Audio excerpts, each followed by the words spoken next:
What's up, guys? Welcome to my weekly Wednesday Live. This week I want to talk to you about a topic that's very near and dear to my heart as a coach and as a person who's been through my own series of body transformations. So, some of you know that I've been a longtime fan of Precision Nutrition, which is a company that does nutrition coaching, and they do certifications for coaches, which I actually went through their level 1 certification a while ago. And one of the things that I really like about their work is their habit-based approach. So, for example, in the first couple of weeks of the program, we've essentially had one habit every 2 weeks that we focused on. And in the first week, we didn't really do anything at all related to nutrition. We just made one small change. They called it a 5-minute action, something that was relevant to you that you thought would make your life a little bit better, something you've been putting off. So for me, I started putting my phone away after dinner so I wouldn't be mindlessly scrolling. And then in the second 2 weeks, we've only been working on eating slowly. So that's a whole month out of a 12-month program, and we haven't even spent a single minute talking about food, talking about what you should eat. And you may be asking yourself, how on earth is that going to help people lose weight or build muscle or improve their health? And the reality is that change is a lot more difficult than most people think. And if you take a slow and steady approach, you're much more likely to experience long-term success. So why is this such an important concept? So you are probably familiar with the New Year's resolution syndrome, where somebody says, okay, I really have overdone it over the past few months, whether summer eating, holiday eating, all of the above. I'm a little bit fed up with how I look and feel. I want to make a change. So I'm going to go to the gym every single day, 5 days in a row. I'm going to cook all my food at home. I'm not going to go out to eat at all. I'm going to totally cut out alcohol. And perhaps people can make this work for a couple of weeks, but in my experience, that very quickly falls apart. You know, people get tired. Their workouts really beat them up because they're not used to that much training. They don't really know how to cook, so it takes too much time, and eventually they just say, screw it. They decide that it's just not an option for them. They don't know how to make this work, so they give up. And then maybe a few months go by and they get fed up again, something happens, and then they start all over again. And this process just repeats and repeats and repeats, and most people don't have any success doing this. So I suggest that you do take a different path, and I'm going to get there in a second. Most of us think that we're the type of people that can quit something cold turkey, or we can make dramatic changes all at once, and that we are that type of person. But the reality is that most of us are not. If I were to meet with a new client and I gave them a laundry list of all the things that I thought they should be doing, chances are pretty low that they would be able to accomplish all of them all at once. We only have a finite amount of stress that we can manage, and stress comes at us from all different locations. It comes from your job, it comes from finances, your relationships. Physical activity is also a stress, so if you're exercising too much, you can overload yourself. And then on top of that, trying to change habits that you've been practicing for many years, including habits that are really tricky around food and things like that, it's a lot of stress, and there's only so much that any one person can manage before they simply burn out, they give up, they overload themselves, and they stop.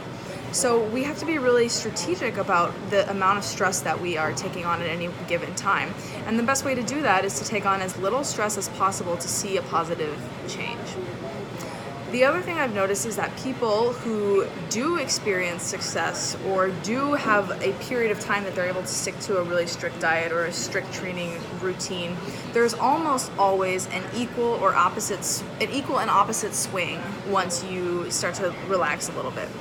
So, for example, you might have done a diet that was pretty strict. You didn't go out to eat. You were counting and measuring all your food, and you lost a decent amount of weight over 3 months, and you were really happy with how you looked. Maybe you hit your goal, and then you decide, okay, I'm going to chill out a little bit. I'm going to maybe go out to eat. I'm going to not be so religious with my food.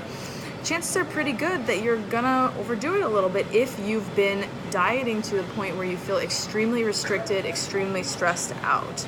It's not sustainable to do that kind of stuff long term and expect to maintain those results.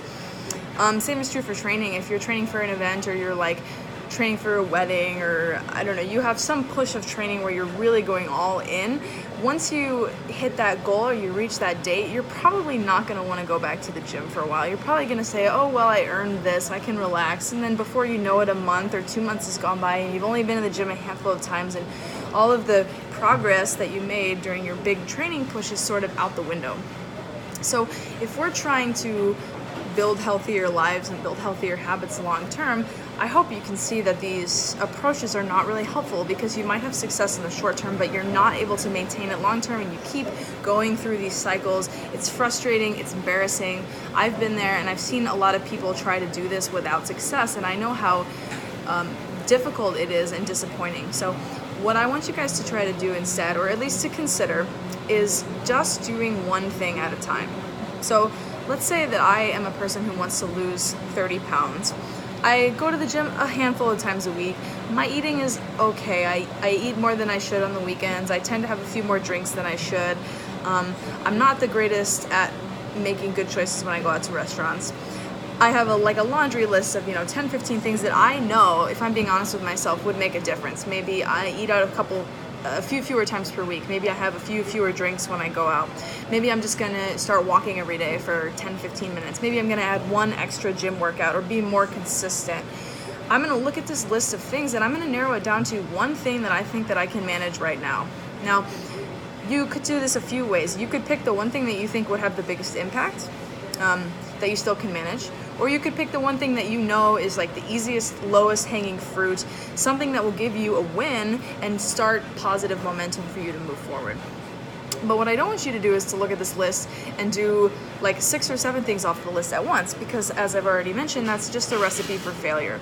Most of us are not, actually I'd venture to say anyone listening to this is not a professional athlete. You don't have 1,000,000 hours a week to devote to training, to cook all your food, to be totally perfect. So you need to be strategic and pick things that work well with your existing lifestyle if you want any hope at all of making changes. So look at your big list of things, or just think of one thing that you think would be beneficial. Decide that you're going to focus on that thing. Now, before you actually get started on this, I also want you to gauge your confidence on how well you can accomplish this task. So ask yourself on a scale of 1 to 10, how confident am I that I can make this change, this one single change? If it's a 1, that would be like, there's no way, this is totally impossible for me. A 10 would be, I totally got this, I can do this in my sleep. Now, if your answer is anything like a 7 or less, I would probably reconsider what you're trying to do. It might be a little bit too much for you right now. So you can either break it up into smaller pieces, you can make it more simple, something that you are confident that you can do. And then I want you to do that thing every single day for the next 2 weeks. So the best habits are things that you can do every week. So if you say, I'm going to lift weights twice a week, well, it's a solid habit. I would maybe change it up to, I'm going to do some sort of movement every day. And that could be lifting twice a week, it could be, and then walking the rest. It doesn't have to be a lot, like I said, maybe 10, 15 minutes. It could be some mix of cardio, like running or swimming and lifting, but something that you can check the box every single day, because if you're only checking the box every now and then, it's gonna be difficult for you to really build a habit. The other thing I would encourage you to do is to focus on what I call pro-habits and not anti-habits. So an anti-habit is saying that you don't want to do something. So I don't want to drink. I don't want to eat sweets. I don't want to skip my workouts. So just flip those upside down and think of a positive habit that requires you to actually take action and do that instead. So you could say, I'm going to limit myself to 2 drinks when I go out, or I'm going to drink 1 fewer drink. That wouldn't be necessarily every day, but that's an example of something you're going to do and take action instead of something you're going to avoid. With sweets, it could be like if you have a sweet tooth after dinner. I gave this example in my blog. Instead of saying I'm not going to eat sweets after dinner, saying I'm going to have a piece of fruit after dinner to manage my sweet tooth. Something that you think would be practical and actionable that you can do every day. And then you're going to do that for 2 weeks. After 2 weeks, if you have successfully hit the habit, like let's say 5 to 7 times each week, then and only then do you add another habit on top. If you haven't done that, then you probably picked something that was unrealistic or that just wasn't really important to you. So you need to go back to the drawing board and try again. So this is not a very sexy approach to change. I admit it's very slow, and you may be saying, well, this is stupid. I am gung-ho to change. I really need to change. Like, I want to do everything at once. I can do it. But I promise you that if you just take on small things that you can manage and you build every 2 weeks something new, and then you build and you add something new, after the course of several months, you've made a significant number of changes, some of which could be really profoundly important for your goals. So if you were, so after the first month of precision nutrition coaching, for example, if you're eating more slowly at every meal and you've taken some sort of change action every day, like in my case, putting my phone away, you know, you're already a much less distracted person. You're much more mindful about what you're eating. So without even focusing on the types of foods that you're eating, your food behavior has changed in a way that's going to make it much easier for you to lose weight and build healthy eating habits moving forward. And that's a lot easier to manage than if someone were to give me a meal plan. Or if I were to give a client a meal plan and say you have to eat these things. It doesn't teach you how to build the habit, it doesn't teach you how to practice change. So this is just a much more effective way to do things.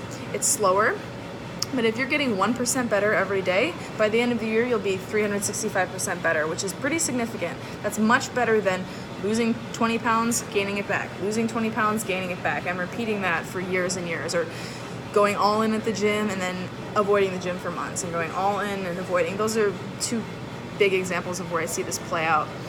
If you can focus on one thing at a time and really nail it, do things that you can rack up small wins, build your confidence, show yourself that you can change and you can make this a priority, then over the long term, you're gonna experience a lot more success. And that's why I say that some people need to do less to do more, because if you're doing too much all at once, you're setting yourself up for failure. But if you do what you can manage and you work hard and you're consistent and you focus and you do a little bit more and a little bit more and a little bit more, over the long term, you're gonna be much more likely to end up where you wanna be.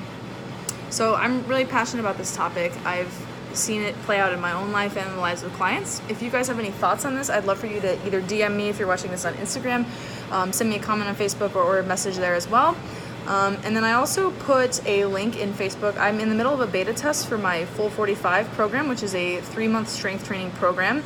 I'm beta testing some of the workouts so that I can get feedback from you guys to see how you like them, if they work well in your gyms, anything at all that would be relevant to me. It'd be a huge help. So if you're interested, you want a couple of free workouts to try out, you want to see what my programming looks like, I'd love for you to sign up at the link. And you can also ask me questions about that if anything pops up. All right, guys, thanks for watching.